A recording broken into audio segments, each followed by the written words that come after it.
Thank you very much, and thank you for coming today. NCLS Research has been built over many, many years on collaborative partnerships. And I want to say thank you to the McCrindle research team for the wonderful partnership we've had, to Simon from Centre for Public Christianity, and our many, many other sponsors. And a particular shout out to our original sponsors who have partnered with us for around 30 years now, to Uniting Mission and Education and Anglicare in the Diocese of Sydney, who have been faithful sponsors for us all the way. And it's wonderful to be here in the space sort of with some of those original people. So thank you very much for supporting us.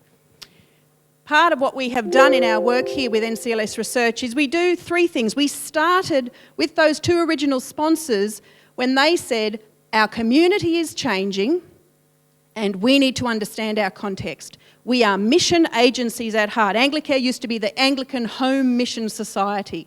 And these two mission departments of the church said, we need to understand our context because mission has come home. That was the language back in the late 80s and early 90s. And they said, we need to understand that cross-cultural engagement like we understand and learn about other cultures when we go to other places. It's the work we have to do in our own backyard now. That's where the work of NCLS Research started, to understand our context, and we continue to do that now. You may well know that probably the big thing that we do, having said we need to understand our context, was to also then say, well, we want to be healthy churches in order to serve our context better, to actually engage with our context. And so that's where our work from around healthy church, vital churches came. And we started the National Church Life Survey, a one-year project back in 1991 that we are now up to our 7th wave, 30 years on. It's a little bit mind-blowing. The third thing we did in our work was to come through and say, if we want to have healthy churches, in order to connect effectively with our communities, we need to understand effective and sustainable leadership. And that's a third wave of what we've done. But today what I want to do is take us back to our heart place, where we started and where we continue to be motivated 30 years on now. And that is that we know that for God so loved the world. And the great commandment is love God, love your neighbour. And that is where we come today. And what I want to share with you is actually saying we come with a posture of love to listen well to our neighbour, to our community. That's what this session is about. In order that we, as followers of Jesus, can connect with our community more effectively. We're giving preferential treatment to their voice this morning, even when it is uncomfortable, even when we're not sure we agree or we feel that what they're saying is unfair, but we come with a spirit of love. So let's come to that relationship between church and community. Well, it's complicated. We have been tracking a question over many surveys of the wider community just on the basic question of, is religion good for society? And in Australian community surveys, which we've been running for many, many years now, we've repeated this question. The situation last week in our 2019 Australian community survey, this is hot data. Last week, 4 out of 10 Australians said religion is good for society. Where that leaves us is 36% who are neutral or unsure. About the same number are not sure, which leaves a remaining 23% who say religion is not good for society. Now, one of the things you'll see in the chart is when you track things over time, it's useful to watch the trends. When we first, most recently, I've put the 2016 figures up here, which is 39%. In 2018, it dropped dramatically to a 33%. And what we were saying last year in our summit was we have had an extraordinarily hard blow in terms of how Australians view religion. We asked a question about Christianity and the numbers are about the same. So we can't hide behind, oh, they must be talking about those other religious groups. It was the same for the Christian groups. 2019, last week, that figure went back up. So what you see is this is quite a volatile issue. That attitude is volatile. And you just think back, what was happening in 2018 that perhaps may have affected the view of religion in society? Be aware of that with some of this attitudinal stuff. It's why it's important for researchers to continue to check in and continue to listen. But that is the story at the moment. Here's a few other bits of information about how Australians view religion. This is a question that is in surveys that happen around the world, social surveys, which is about confidence in institutions. What do you think about education, the legal system, etc., etc.? Been watching this one for decades now, and I have to tell you, this is the first time that I have seen churches at the bottom of the list in terms of confidence in institutions. I checked out the UK data. They've still got Parliament below churches, so the Brexit factor has just pulled them to the bottom, but it wasn't that churches were that much higher.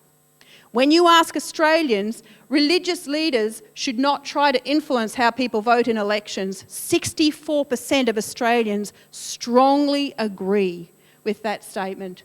When the question, do you think that churches and religious organisations in this country have too much power, or far too much or too little power, 51% said too much or far too much power, that they see us as having too much power.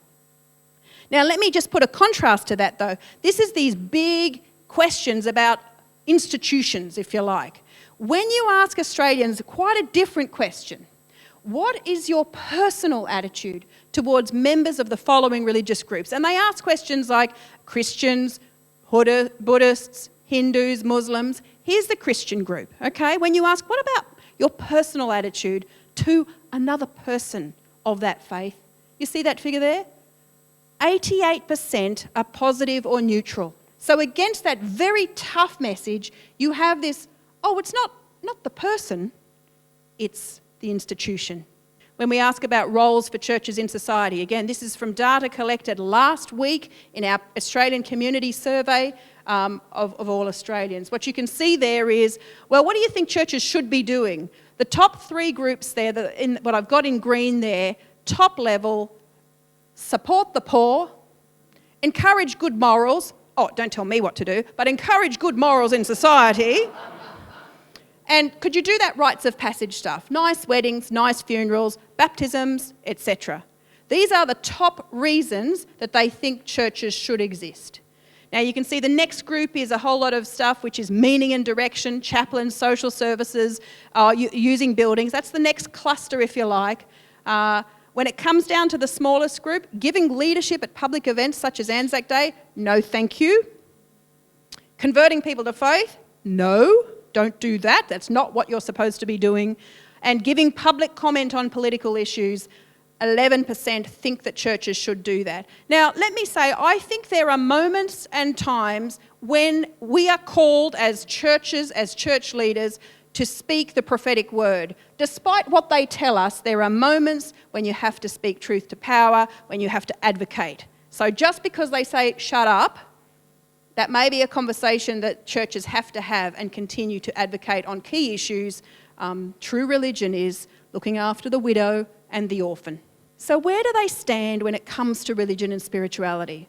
Let's try and stand in their shoes and hear where are they up to when we come to the spiritual matters of life. What we have learned is Australians are moderately religious or spiritual. It's not a very exciting sentence, but it's a correct statement.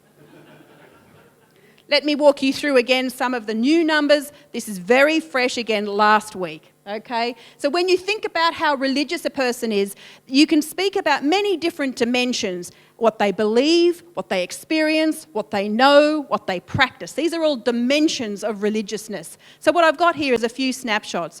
What we know is that 22% of Australians attend religious services frequently, 32% pray or meditate, that's their private practice. A third of Australians pray or meditate at least once a week. I thought that was quite high. 28% say, when you go, have you ever had a mystical or supernatural experience of which you've got no doubt? 28% say, yes, I have. It may have been positive or negative, but they go, I am absolutely sure I have had a mystical or supernatural experience. You add the group then that says, I haven't, but I know someone, or I haven't, but I think it could happen, you're talking up around 2/3, who then go, yep, that transcendent stuff, I think that's a thing. Now we come to belief. At the moment, we have 6 in 10 Australians who believe in God or a higher power. And about 45%, when you come to the question of, well, okay, so you may believe or you pray or you meditate or have experiences, go to church, but does it matter in your life? Does it impact in your life? Is it salient, important? What we have is 45% of Australians say that faith or spirituality is important to their life decisions. So you can see there, if I've coloured in blue sort of where they're up to, you can see why I'm coming to the conclusion they're moderately religious or spiritual themselves. What about Jesus? This is our question that we've asked fresh. This floored me when this came through again last week. We said, what's the following statements best reflect your understanding of Jesus Christ?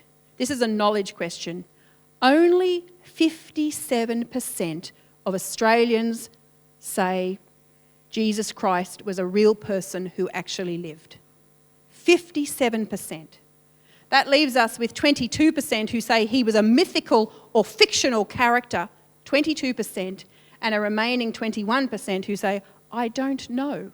Here's another one. Which, if any, of the following statements reflects your beliefs about Jesus Christ? A normal human being, 20%. God in human form who lived among people in the first century, 26%. A prophet or spiritual leader, not God, 29%. Other. And then a very big don't know category. So we're at a point now, and I think if we look generationally, we would see this even higher, where we're at a point where religious knowledge about the fact that Jesus was a real person in a real place at a real time, we're not even at that point. We asked them, how do you see yourself? So beyond what you do and practice and believe, how do you see yourself? We asked about whether people say, if you put yourself on a line from 1 to 10, do you see yourself as a religious person? Do you use that word? Because we know people go, oh, I'm not religious, I'm spiritual. So we said, well, how do you describe yourselves? So we asked religious and spiritual. Here's some very interesting results that we unearthed last year and have confirmed again this year as we're looking at how Australians behave. If you put that picture together and you go from no religious, not religious, to highly religious, not spiritual to highly spiritual, we find 4 clusters of Australians. Firstly, let's go to the group we all know and love, the neither, non-religious, non-spiritual. About a third of Australians just go, nah, that's not me, I do not see myself that way. Then let's go up to the other end and say there is a group of about a quarter of Australians who are practicing religious and spiritual. They believe, they probably attend church, they pray, they have friends and relationships, etc. The spiritual but not religious, also known as SBNRs, this is the group that go, oh, everybody's moved over into that category. Here's the headline news for today. No, they haven't. Only 13%, around 13%, it's quite a small group, who actually have abandoned the religious identity and only go for spiritual identity. The people in that group tend to be older, women who do individual sort of spiritual practices. Okay? That's who's in that category. So we don't have to quite hide behind that. Here's the big group that I want to highlight, the one in the very middle, non-practicing religious and spiritual. This is a discipleship issue we have, not an evangelistic issue. This is a group of people who go, I have history, I know people, I believe, I pray a bit, I sometimes go. This is the group that are not necessarily antagonistic, but they are the group that perhaps see religion as irrelevant and they are perhaps disengaged, but they are not turned away. That's a very different posture if we're trying to reach the middle group as opposed to one of these other groups. So let me take us now to thinking about what do Australians teach us, broadly, about how we could connect with them. If we're saying we would love to connect more effectively with our communities, what do Australians teach us? I'm going to give you 5 clues that we are learning as we listen and love our neighbour. The first clue is make and keep friends with no agenda. Just that. Make and keep friends. Be a friend. What we know from the research, if that's not enough just to say that's probably a nice thing and a good thing to do, the research says we should. So the research says there are positive links between having at least one close contact and whether a person is attracted rather than repelled by the actions of Christians, whether they are open to coming if you ask them to come to an event, and whether they actually attend. Relationship, relationship, relationship. Here's the clanger. Half of Australians have no close friend or family member who attends church. Half of Australians have no one in that category. Second clue that Australians teach us, if we want to connect with them, is try inviting them to something.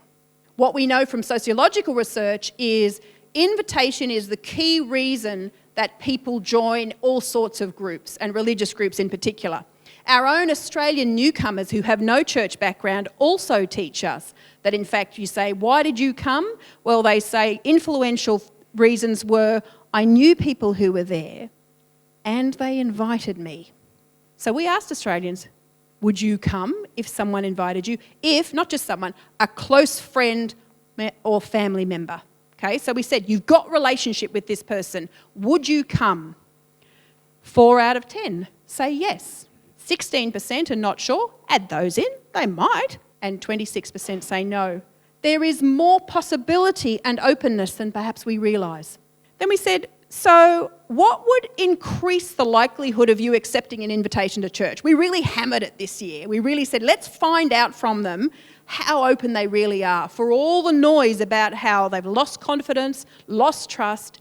But if a friend invited them, what would increase the likelihood? See the top one? Relationship, relationship, relationship again. If I felt it was important to my friend or family member, that I accept. That is the top reason that would increase their chance of coming. Following on from that, there is service, if they're doing good work in the community. Are we hospitable? You can see the next group is there. If it was convenient, if it was inclusive, then timeliness, short, wouldn't take too much time, came in. Not as big though. And then social opportunities. And then there's a group who go, oh, none of those things. But top one, relationship. I will note that some Australians in the last 5 years have tried to get involved in a Christian church. They've been open to it, but decided not to. So something has happened along the way that we have not been, once they've actually had a crack, it hasn't actually translated. So I just want to, again, hear their voice on that and think, what was it that was unhelpful when they actually came? Third clue, invite people who used to attend. What we know from this picture here is you go, would you accept an invitation to church? Well, we know 20% are already in church, so they don't count. Take those out. 80% don't go, right? We've got about 4 in 10 of those who never attended, and then another 4 in 10 who used to attend. Of the used to attend, that's the big group that go, if you asked me, I would come. They're much more likely. So if you know someone who has a history of attending as a child, as a young person, ask them and start with the relationship where you have it. Fourth clue, have fun with friends, food and music. Again, it's not sounding that scary, is it? This is what they're teaching us. In the last 12 months, 1/3 of Australians went to a church event. If you look at the people who had a close contact, that number goes up to 73%. If you don't hear anything else, I think you'll walk out of this session going, relationship matters. That's why we started with the make and keep friends, because right there, that's where the heart is. That's where the gold is, if we want to connect. Here's the activities that you go, well, did you go to church in the last 12 months? Yes, 19% actually went to a regular church service. 19% went to Christmas services, Easter services, and then other things. You can see those key moments are actually important in terms of connection. And I would encourage us as we come up to Christmas time to say, why not get people, don't just abandon your Christmas service, make it one of the best services of your year. And get people to invite their friends and family along. And here's a clue, get the mothers to invite. Because what we found from Australians is, if my mother goes, I'm more likely to go at Christmas time. Be upfront about it. Mums, get your kids, invite them, that'll get them in the door, and then we have to make sure that that's just the most wonderful service that we can do. Here's the evidence here. If you've got a close friend, it more than doubles the likelihood of attending a church event. That's the point of connection. Again, we hammered, what is it? What kind of events would you come to? Would Australians say, well, would I go? Well, yes, if my friend invited me, my family member, if it was important to them, I'd do it for their sake. And what would you go to? Well, musical events, meals, because we'd learnt a little bit that these seemed to be key things that people were talking about. What we found is of those who said, yes, I would go and gave us a response, 54% said, if you invite me to a meal, I'll come. Food. Invite them to a meal. Invite your friend to a meal. Music came in number 2. Just behind food is music. Would you go to a musical event? There it is. Yes, I would. I would go. That's what they're teaching us. Friends, food, music. Sounds good to me. Here's the last clue. Build confidence. This is back to us. This is, well, what is holding us back from actually reaching out? A few encouraging things just to build confidence, to say, let's do it. Let's actually connect.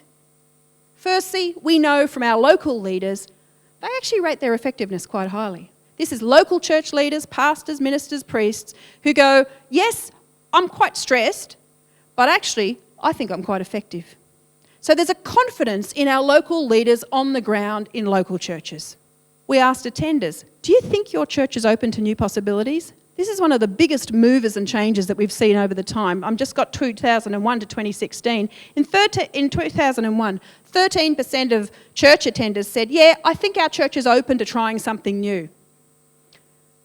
By 2016, that had gone up to 22%. So there's a posture of readiness within churches to go, let's have a crack. I reckon we're willing to try something new.